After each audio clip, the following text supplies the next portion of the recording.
Rowan Hale handed back the Gulfstream after 6 months of rebuilding it piece by piece. Chief Executive Vivian Blackthorne looked at the final invoice, laughed once, and tore the contract apart in front of her entire board. She announced that she would not pay him a single dollar for his work. Rowan did not argue or raise his voice. He set his technical certification card on the table and walked out of the hangar without another word. 2 hours later, her chief pilot refused to start the engines. One by one, every pilot on the Blackthorne roster stepped off the aircraft because they understood a secret that Vivian herself had never bothered to read. Subscribe to this channel now so you never miss the moment. A quiet single father forces an entire aviation empire to kneel before the truth. Long before Vivian Blackthorne ever set foot in his hangar, Rowan Hale had built a quiet reputation among a small circle of operators who cared more about precision than prestige. He kept his shop lean on purpose, refusing to grow past the point where he could personally inspect every major repair before it left his hands. Clients who wanted speed above all else usually found their way to larger facilities with glossier waiting rooms and faster turnaround promises, while the ones who wanted the work done right eventually found their way to him. He rarely advertised, relying instead on word passed quietly between pilots, mechanics, and insurance adjusters who had seen his standards up close. It was exactly that reputation, built patiently over years, that eventually reached a Blackthorne fleet manager, searching for someone willing to take on an aircraft everyone else had already given up on. The Gulfstream arrived at Hale Aero Restoration nearly 9 months earlier, towed in on a flatbed trailer under a gray California sky, looking less like a private jet and more like a casualty of war. 2 larger maintenance centers in the region had already turned the project away, calling the damage too extensive and the timeline too unrealistic to be worth the liability. The rear fuselage had buckled in a hangar accident, the pressurization system had been compromised, and a significant section of the wing structure needed to be rebuilt from the spar outward.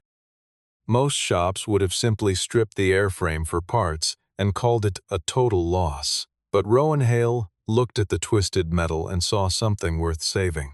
He walked the length of the fuselage with a flashlight and a notepad for nearly 3 hours before he said a single word to anyone waiting outside. When he finally spoke, he told his lead technician that the aircraft could fly again, safely, within 6 months, if they did the work in the right order and never cut a corner to save a week. Vivian had inherited both her fortune and her assumptions from a family that had spent 3 generations building an empire out of aviation, real estate, and investment holdings, and she had rarely, if ever, been told no by anyone she considered beneath her station. She measured people almost entirely by the size of their bank accounts and the polish of their offices, a habit that had served her reasonably well in boardrooms full of people just like her, but one that left her poorly equipped to judge a man who kept his ambitions modest by choice rather than necessity. She arrived at the hangar with an entourage that outnumbered the entire Hale Aero Restoration staff, trailed by assistants, a security escort, and 2 attorneys carrying leather folios. She stepped out of her car in a tailored coat that cost more than most of the equipment in the shop, scanning the grease-stained floor with visible distaste. When she spotted Rowan in his work coveralls, sleeves rolled up and a smudge of hydraulic fluid across one forearm, she assumed he was a junior mechanic and addressed her questions to the man standing beside him instead. It took her assistant clearing his throat twice before she understood that the man in coveralls actually owned the company she had just entrusted with a multi-million-dollar aircraft. Even then, she kept glancing toward Dorian Kessler, her chief financial officer, as though he might be the one who truly understood what was happening. She asked, within earshot of the entire team, whether a man juggling school pickups for a daughter could realistically manage a project of this size and complexity. Rowan let the remark pass without a flicker of reaction, because he had learned years earlier that defending himself to people like Vivian rarely changed their minds and always wasted time better spent on the work itself.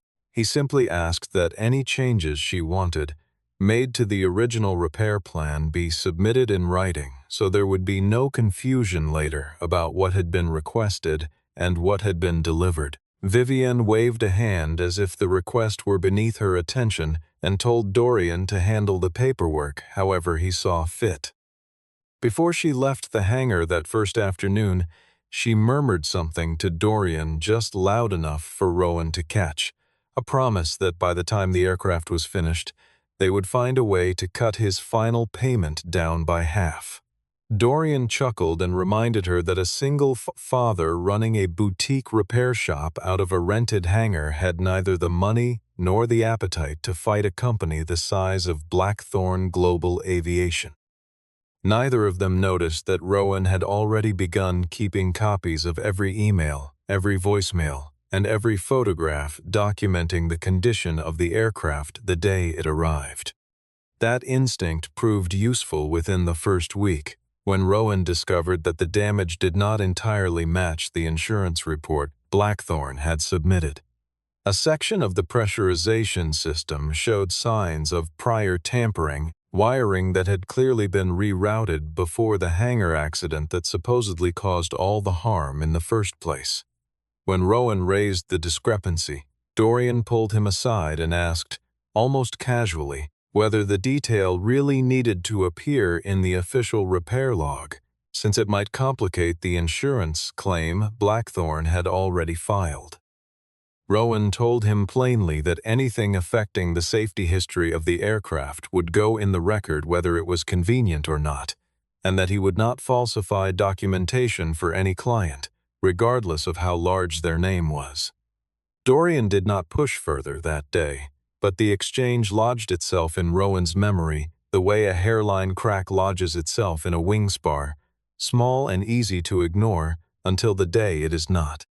Over the following months, Rowan led a small, disciplined crew through a rebuild that would have taken most facilities more than a year, working late into the evenings while still finding time for a short phone call to his daughter, Avery, almost every night. She was 19, away at college, and their calls were rarely about anything dramatic, usually just a quick check on whether she had eaten dinner or finished a paper due the next morning. Rowan had raised her mostly alone since her mother passed away when Avery was still in middle school, a stretch of years he rarely spoke about, but that had shaped nearly every decision he made afterward. He had walked away from a lucrative engineering career at that time, trading a corner office and a six-figure salary for a small rented hangar and a schedule flexible enough to make every school recital and every parent conference.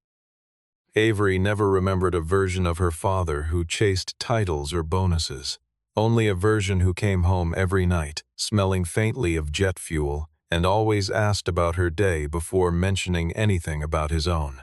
That steadiness, forged in the hardest years of his life, was the same quality that now made him immovable in the face of Vivian Blackthorn's pressure.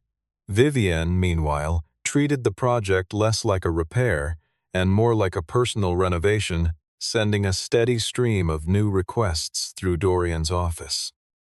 She wanted the interior fabric changed twice, a private conference cabin added where a galley used to be, the satellite communication system upgraded, and the delivery date moved up by nearly 3 weeks to accommodate a business trip she considered non-negotiable. Rowan absorbed each change calmly, insisting only that Dorian confirm every addition through email so there would be a paper trail matching the work being done, though Dorian consistently avoided signing any formal amendment to the original contract. Mara Ellison, the chief pilot for Blackthorn's fleet, began visiting the hangar regularly to check on the aircraft's progress. Initially skeptical that a small independent shop could handle a repair this complex without cutting corners somewhere along the way. She had flown for Blackthorn for nearly a decade, long enough to see several rounds of budget cuts trickle down into shortcuts on maintenance schedules that always made her uneasy, and long enough to develop a strong instinct for spotting a facility that talked a good game without the substance to back it up. Her first 2 visits left her unconvinced, mostly because Rowan answered her technical questions with such plain, unhurried honesty that she assumed at first he was simply being evasive about problems he did not want to admit. What she found instead was a team that treated every rivet and every weld like it mattered, led by a man who seemed to understand the Gulfstream structure more intimately than the manufacturer representatives Blackthorne had flown in earlier that year. During one inspection, Rowan discovered a hairline crack buried deep beneath an older repair layer, the kind of flaw that would have gone completely undetected if the crew had simply followed the original insurance report and called it a day. Rather than patch over it and move on, he quietly authorized his team to open up a much larger section of the airframe, absorbing the additional labor cost himself rather than sending Blackthorne a change order for something he considered a basic matter of safety. Dorian was furious when he learned about the expanded scope of work, accusing Rowan of manufacturing extra tasks simply to inflate the final bill and squeeze more money out of the company. Rowan responded not with anger but with evidence, laying out ultrasonic scan results, time-stamped photographs, and a written structural analysis explaining exactly why the crack could not be safely ignored.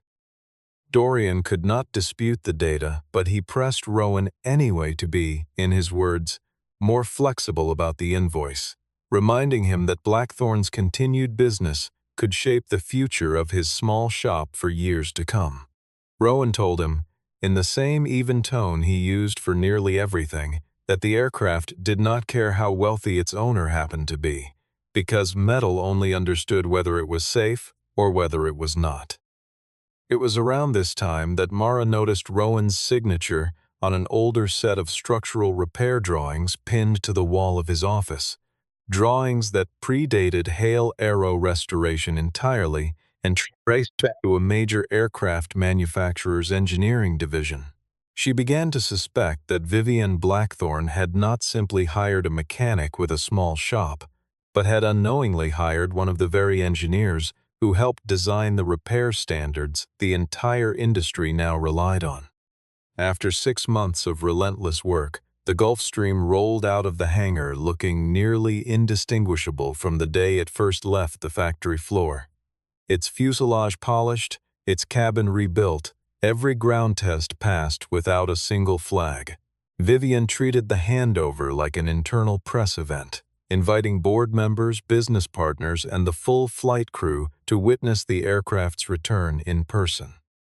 When Rowan handed the final invoice to Dorian, it included the remaining contract balance, the additional cabin work Vivian had personally requested, the material upgrades, and the structural repair costs tied directly to emails Dorian himself had approved months earlier. Dorian announced, in front of the assembled crowd, that Blackthorne would not be paying the invoice at all, citing a 3-day delay in the delivery schedule as grounds for withholding payment entirely. Rowan calmly pointed out that the delay traced directly back to Vivian's own requested changes to the interior and communication systems, changes documented in writing exactly as he had insisted from the very first week of the project. Vivian did not so much as glance at the paperwork Rowan offered. She took the invoice from Dorian's hands, mocked Rowan for believing that a handful of emails could ever obligate a company worth billions of dollars, and tore the pages in half in front of her entire executive team. She reminded him, loudly enough for everyone in the hangar to hear, that he was nothing more than a mechanic running a rented shop with a skeleton crew, and that if he tried to sue, Blackthorne's legal department could drag the case out for years until his small business simply collapsed under the weight of it. She went further still, mentioning that she understood he had a daughter's tuition to worry about, a detail that made it clear Dorian had done some quiet digging into Rowan's personal life. Rowan asked her only one question in return, calm and direct. Was she formally refusing to complete the handover process as outlined in their contract? When she answered that the aircraft belonged to her and needed no one's permission to fly, Rowan reached into his jacket, placed his technical certification card on the table between them, and quietly began gathering his personal files. He did not argue further, did not threaten legal action in the moment, and did not ask anyone to physically stop the aircraft from leaving the hangar. As he walked out into the afternoon light, Vivian ordered Mara to prepare the Gulfstream for immediate departure, eager to prove that no single contractor, however skilled, could inconvenience her for long. Mara opened the aircraft's completion binder out of habit, flipping toward the final page where the return to service authorization was meant to be signed. The box remained empty, and she stood there for a long moment before quietly closing the binder again. Vivian climbed aboard with Dorian and a handful of assistants, luggage already loaded, ground crew already clearing the tarmac, a flight plan already filed for a morning departure the next day. The cockpit, however, stayed dark and silent. Mara stepped back down the air stairs and told Vivian plainly that she could not fly the aircraft without a signed return-to-service authorization confirming the completion of every safety requirement. Vivian dismissed the concern as pointless bureaucracy and ordered her co-pilot to take the controls instead. The co-pilot reviewed the same binder, reached the same empty box, and gave Vivian the same answer Mara had. 2 additional pilots from the Blackthorn roster were summoned, and each one, after a brief look at the paperwork, declined for identical reasons, unwilling to accept personal responsibility for an aircraft that had not been formally cleared for operation. Dorian, growing desperate, phoned a contract pilot service and offered a fee 5 times the standard rate to anyone willing to fly the jet that same evening. 2 pilots arrived within the hour, reviewed the maintenance log, and walked back to their car without a word of negotiation. One of them paused just long enough to explain that if anything went wrong mid-flight, it would be his license, his career, and potentially far worse resting on his shoulders, not the company's. Vivian, increasingly convinced that Rowan had somehow orchestrated a coordinated mutiny among her flight crew, accused him of turning her own employees against her out of spite. Mara corrected her firmly, insisting that Rowan had never once contacted her, and that every pilot's decision had been made independently, based solely on an unsigned document sitting in an otherwise completed binder. The situation escalated further when the insurance carrier sent formal notice that the aircraft did not qualify for operational coverage without a completed return to service authorization, and that any unauthorized flight would void protection entirely, potentially removing every pilot involved from coverage under the fleet's broader policy. Vivian finally understood that this was no longer a disagreement with a single stubborn vendor, but a structural problem threatening the entire fleet's insurance standing. She tried calling Rowan directly, but he did not answer, sitting instead in his aging pickup truck outside the airfield, listening to Avery describe how her exam had gone that afternoon. He never mentioned that an entire flight crew was quietly refusing to fly for one of the most powerful women in private aviation, saying only that his workday had run a little longer than he expected. Dorian suggested finding another certified engineer willing to sign the authorization in Rowan's place, hoping to sidestep the entire dispute with a simple substitute signature. Vivian declared in front of her assembled pilots that before the sun set, she would prove that any contractor, no matter how skilled, could be replaced without consequence. Mara glanced down at the small card Rowan had left behind on the table, then looked back up and told her quietly that not everyone had the authority to sign that particular document, regardless of how much money was offered. Dorian spent the following morning contacting 3 major maintenance facilities across California, Arizona, and Texas, hoping one of them would agree to certify the aircraft in Rowan's place. The first facility declined outright, unwilling to put its name behind repair work it had played no part in overseeing from the beginning. The second offered to take the project, but only if the crew disassembled large sections of the airframe and rebuilt them entirely from scratch, a process that would take at least 4 additional months and cost several $1,000,000 more.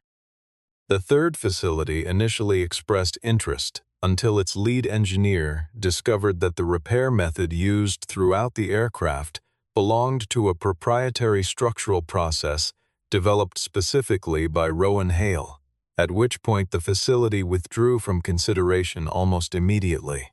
Vivian began to understand, slowly and unpleasantly, that owning a completed aircraft and being able to legally operate it were 2 very different things.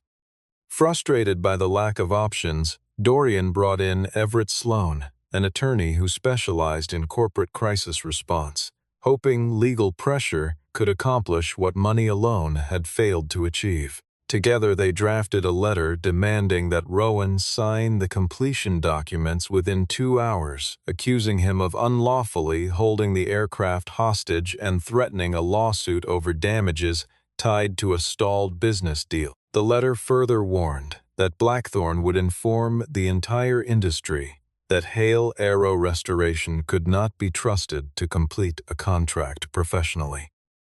Rowan forwarded the letter to his own attorney without a reply, then quietly sent back copies of the original contract, the email chain confirming every additional charge, and a written record of the meeting where Vivian had refused payment outright. He stated clearly that he remained willing to complete final inspection procedures the moment Blackthorn fulfilled its own contractual obligations, nothing more and nothing less. The pressure only intensified when Vivian called Rowan directly, this time offering to pay 20% of the outstanding invoice if he would simply sign the paperwork immediately. When he declined, she raised the offer to 40%, adding a vague promise of future business between their companies.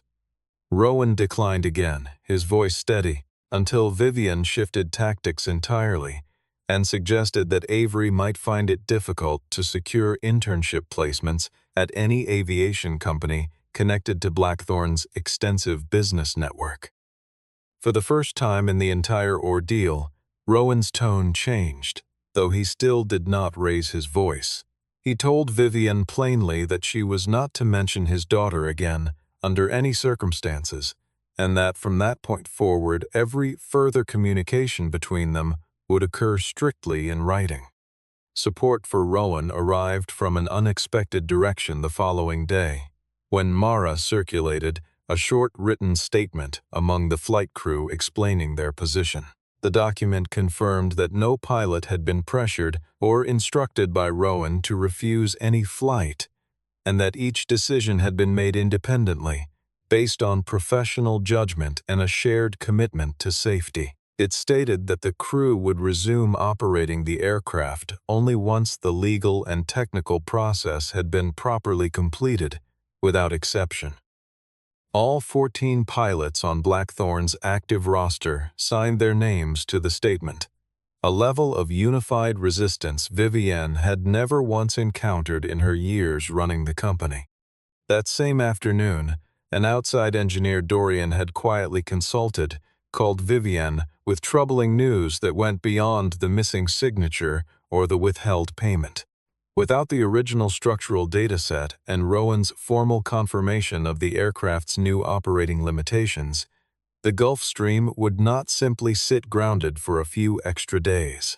It risked never being cleared to carry passengers again in any meaningful capacity, regardless of how much money Blackthorn eventually threw at the problem.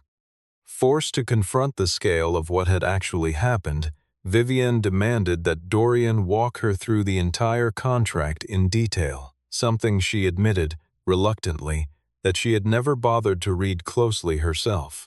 Buried within dozens of pages, they found a lengthy technical appendix Dorian had apparently skimmed without absorbing its significance.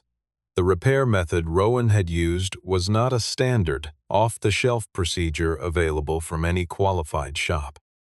He had designed an entirely new reinforcement structure specifically to save the aircraft from being scrapped outright, and the appendix detailing that structure came with strict conditions attached. It specified revised load limits for the airframe, a customized maintenance schedule unique to the repair, updated pressurization tolerances, mandatory inspection points tied to specific flight hours, verification data that only Rowan's team possessed, and complete traceability records for every replaced component. Without any single piece of that documentation, no professional pilot, insurance provider, or operator would ever certify the aircraft for use, no matter how polished its exterior appeared. It was during this same stretch of frantic phone calls that Mara quietly revealed something about Rowan's past to the wider management team, information she had pieced together from the drawings she had seen pinned to his office wall months earlier. Rowan had once served as lead structural engineer on a major aircraft manufacturing program, responsible for developing repair techniques that facilities across the industry still relied on today. He had left that high-paying position after his wife passed away, choosing instead to build a small independent practice where he could remain closely involved in raising his daughter. Many of the very repair standards larger shops now used as a baseline had originated from his own engineering work years earlier. He had not opened Hale Aero Restoration because he lacked ambition or skill, but because he refused to return to an environment where sales targets consistently outweighed the judgment of the engineers responsible for keeping people safe. Vivienne had mistaken his quiet, unassuming manner for weakness from the very first afternoon they met, and that miscalculation was now costing her far more than money. Rowan had never set out to build a case against anyone. He simply kept the same habits he had followed his entire career, documenting every decision as though someone might one day need to understand exactly why a particular choice had been made. His technicians teased him occasionally about the thickness of his project binders, joking that he treated routine maintenance logs like courtroom exhibits. That habit, dismissed for years as mere caution, suddenly became the only thing standing between Hale Aero Restoration and a company willing to rewrite history in its own favor. When his attorney reviewed the files Rowan handed over, she told him plainly that she had rarely seen a small contractor keep records this complete, and that the discipline would likely save him months of drawn-out litigation. Evidence against Dorian continued to mount as well, particularly once Thaddeus Kingsley, the chairman of Blackthorn's board, learned that the company's flagship aircraft could not legally leave the ground. He ordered an immediate review of the entire repair project, demanding full transparency from both Vivienne and Dorian regarding how the situation had spiraled this far out of control. Rowan sent the board a complete file directly, including the emails in which Dorian asked him to omit evidence of prior tampering from the official repair log. The file also contained records of Vivienne's numerous change requests, documentation of the dangerous crack discovered mid-project, proof that Rowan had absorbed additional costs himself to meet proper safety standards, an audio recording of the meeting where Vivienne formally refused payment, and the written record of her veiled threat involving Avery's future career prospects. The board quickly understood that Vivienne was not merely locked in a dispute with a single vendor. She had placed the company's aircraft, insurance standing, and public reputation at serious risk through her own conduct. Time pressure compounded the crisis further, since Vivienne was scheduled to fly to New York the following morning to finalize an important business deal that had taken months to arrange. No comparable aircraft could be secured on short notice, since every suitable jet in the region had already been booked for a major industry conference happening the same week. Vivian instructed Mara to prepare a smaller aircraft from the fleet instead, one that happened to be in the middle of mandatory scheduled maintenance. Mara refused outright, unwilling to bypass a required safety check simply to accommodate her employer's travel schedule. When Vivian pushed harder, insisting the maintenance could wait until after the trip, Mara removed her employee badge and set it on the table, stating she was prepared to resign rather than gamble with anyone's safety to preserve a chief executive's calendar. Thaddeus Kingsley called an emergency board meeting directly inside the hangar that same evening, insisting that Rowan attend in person as well. Vivian assumed Rowan had been summoned to beg for a partial settlement, and she walked into the meeting still carrying the same dismissive posture she had shown him from their very first encounter. Once the doors closed, however, Thaddeus invited Rowan to sit directly across from the chief executive and placed the entire stack of evidence squarely on the table between them. The boardroom fell quiet the moment Thaddeus closed the door behind him, the kind of silence that made every small sound, a shifting chair, a cleared throat, feel unusually loud. Several board members who had never met Rowan in person studied him carefully, trying to reconcile the calm, plainly dressed man in front of them with the elaborate villain Vivian had described in her earlier phone calls. Rowan did not attempt to fill the silence or perform any version of righteous anger for the room. He simply set his folder on the table, squared its edges once out of habit, and waited for someone else to speak first. Vivian tried initially to steer the conversation her own direction, accusing Rowan of applying unlawful pressure and deliberately disrupting normal business operations. Rowan did not respond with emotion or accusation of his own. Instead, he walked the room through a precise timeline. The day he first discovered the concealed prior damage, the day Dorian asked him to leave it out of the official record, the day Vivian demanded the interior redesign, the day Dorian approved the additional charges in writing, the day every ground test was successfully completed, and finally the day Vivian tore the invoice apart and refused to authorize final inspection. Each accusation she raised against him was answered by an email, a photograph, or a signed record sitting directly in front of the board.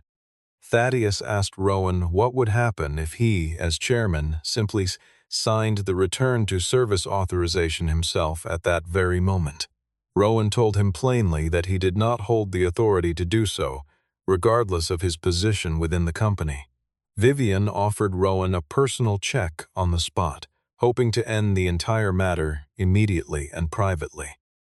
Rowan told her the issue had moved well beyond a simple payment dispute, and that, before he would sign anything, Blackthorn needed to settle the outstanding balance in full, pay the contractual penalties tied to the delay, formally withdraw every threatening letter sent by their attorney, confirm in writing that he had played no role in the pilot's independent decision to refuse the flight, permit an independent party to observe the final inspection process, and open a formal investigation into Dorian's attempt to conceal the aircraft's original damage. Vivian's anger flared again, insisting that a mechanic had no standing to place conditions on a chief executive. Thaddeus cut her off firmly, reminding her that Rowan was not inventing new conditions out of thin air. He was simply enforcing terms she herself had already agreed to and signed months earlier. The board soon uncovered that Dorian had planned to withhold Rowan's final payment well before the project was even complete and had already begun drafting a fabricated report designed to blame the entire delay on Hale Aero Restoration. When confronted, Dorian attempted to shift responsibility onto Vivian, claiming she had personally instructed him to squeeze the price down by any means necessary. Their mutual finger-pointing, playing out in real time in front of the full board, exposed just how corrosive the company's internal culture had become over the years. Thaddeus offered Rowan additional compensation in exchange for keeping the entire episode quiet, an offer Rowan declined without hesitation. He did not ask for Vivienne's removal from the company, nor did he request any position of influence within Blackthorn's leadership structure. His demands remained exactly what they had been from the very beginning: fair payment, an accurate record, and assurance that no one on the flight crew would face retaliation for refusing an unsafe departure. His unwavering composure throughout the entire meeting made Vivienne appear smaller with every passing minute, even seated within the walls of her own company's boardroom. By the meeting's end, the board voted to suspend Vivienne's direct authority over the aviation division, while a formal investigation proceeded. Dorian was escorted from the building that same night and asked to surrender all company equipment before leaving the property. Thaddeus personally authorized full payment to Hale Aero Restoration, releasing the funds before the meeting had even fully adjourned. Rowan, however, still had not signed the aircraft's completion documents, explaining that the payment satisfied only part of Blackthorn's obligation. The Gulfstream still needed to pass one final, complete inspection before it could be legally certified to fly again.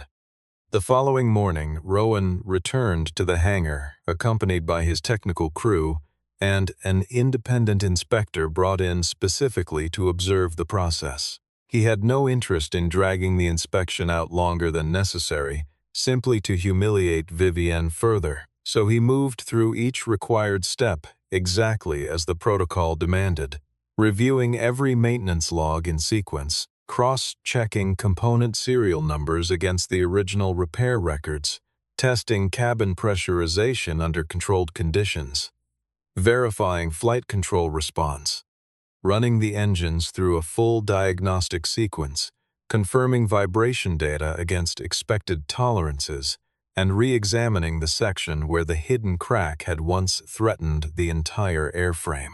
Vivienne stood outside the hangar and watched the man she had once dismissed as a desperate mechanic coordinate dozens of specialists with quiet, practiced authority. No one asked for her opinion at any point during the process. Mara told Vivienne directly, without softening the message, that the flight crew had never been trying to betray their employer. They had been protecting the passengers, the company, and, whether she wanted to admit it or not, Vivienne herself. It slowly became clear to Vivienne that her entire staff had not sided with Rowan because he held more power than she did. They had sided with him because, when it truly mattered, he had proven himself far more trustworthy. She approached Rowan privately and offered a quiet apology, hoping to resolve things without further public discomfort. Rowan told her that a private apology could not undo a humiliation that had been delivered publicly, in front of her own board and staff. Vivienne was ultimately required to walk into the hangar, standing before the assembled technical crew and flight staff, and acknowledge openly that Hale Aero Restoration had fulfilled every obligation exactly as promised. She confirmed that the delay had never been Rowan's fault, that her decision to withhold payment had been wrong from the start, and that the flight crew had acted correctly by refusing to fly an aircraft that had not been properly cleared. The admission did not transform her into a different person overnight, but it marked the first time in the entire ordeal that she had been forced to genuinely answer for her own choices, rather than deflecting blame onto someone with less power than herself. Later that same day, Avery called her father after reading Blackthorn's official public statement acknowledging the dispute and its resolution. She told him she felt proud, not because he had defeated a powerful executive in some dramatic confrontation, but because he had refused to become like her in order to win. Rowan listened quietly, told her he loved her, and reminded her to get some sleep before her early class the next morning. Exactly the kind of ordinary conversation the two of them had shared throughout the entire ordeal. Rowan completed the final inspection late that afternoon, checking every remaining item against his own meticulous standards one last time. He picked up his pen and stood in front of the signature line that had remained empty for an entire tense day, while every pilot in the hangar waited in complete silence for what would happen next. Rowan signed the return to service authorization only after every technical, contractual, and safety requirement had been fully and verifiably satisfied. Mara was the first to climb into the cockpit, settling into the seat with the quiet confidence of someone who finally trusted the paperwork in front of her. None of the pilots who had once refused to fly the aircraft celebrated the moment or mocked Vivienne for what she had been forced to admit. They simply returned to their positions because they now knew without doubt that the record sitting in front of them could be trusted completely. Vivienne was not permitted to use the aircraft for her original business trip as planned, since the board had temporarily restricted her authority over the aviation division pending the outcome of the internal investigation. Thaddeus instead asked Mara to conduct a brief verification flight with only the essential crew required for the test. Rowan stood at the edge of the runway and watched the Gulfstream accelerate down the tarmac and lift smoothly into the afternoon sky. This was never a moment about one mechanic forcing a billionaire to beg for forgiveness in front of an audience. It was the culmination of 6 months of relentless labor, thousands of careful technical decisions, and one father's quiet refusal to let his integrity be purchased at any price. Rowan received the full outstanding payment, along with the contractual penalties owed for the delayed settlement. Hale Aero Restoration went on to secure a wave of new contracts in the following months, earned entirely through its reputation for precise, honest work, rather than through any connection to the very public dispute that had briefly consumed the industry. Mara was granted formal, independent authority over safety decisions across the entire Blackthorn fleet, a role the board created specifically in recognition of how she and her crew had handled the crisis. Dorian was terminated permanently following the conclusion of the internal investigation into his conduct. Vivienne retained her title as chief executive during the initial phase of the inquiry, but she operated for months afterward under close board oversight, stripped of the unilateral authority she had once wielded over the aviation division without question. The board additionally mandated a company-wide policy protecting employees and outside contractors who raised legitimate safety concerns, ensuring no one else would face the kind of pressure Rowan had endured simply for insisting on doing his job correctly. In the months that followed, the story of what happened inside that hangar traveled quietly through the private aviation world, passed along not as gossip, but as a kind of cautionary lesson about the difference between owning an asset and understanding it. Other executives, hearing second-hand accounts of the standoff, began asking their own maintenance providers more careful questions about documentation and sign-off procedures, unwilling to risk a similar embarrassment. Mara found herself fielding calls from chief pilots at other companies, curious how her crew had managed to stand united under such intense pressure from their own employer.